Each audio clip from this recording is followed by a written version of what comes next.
Para mí, cada día del camino es como un día de tu vida. Te pasan tantas cosas que al final es como una vida más.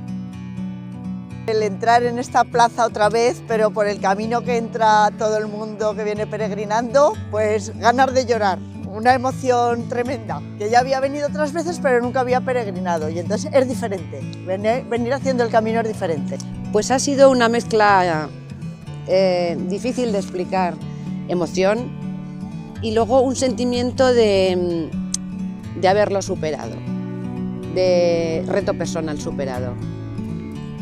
Es emocionante, la llegada a la catedral es muy emocionante.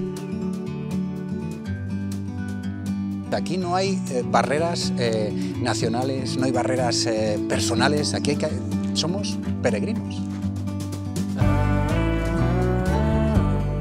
Es una experiencia única y hay que venir a Galicia a conocer el camino, conocer a su gente, conocerte con personas que vienen, compartir aficiones, compartir sentimientos. Me ha gustado muchísimo más de lo que me imaginaba.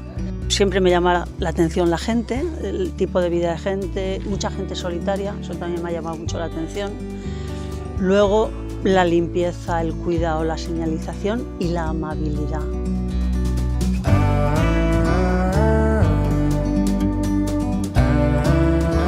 Yo creo que se tiene que vivir y el pasar por unas etapas en las cuales pues sufres un poquito, hay inclemencias, parece que no terminas, pero luego siempre sacas la fuerza, no sé de dónde, pero la sacas. Tenemos que volver, es imprescindible. Si chove, que chova, venir a Galicia es inolvidable.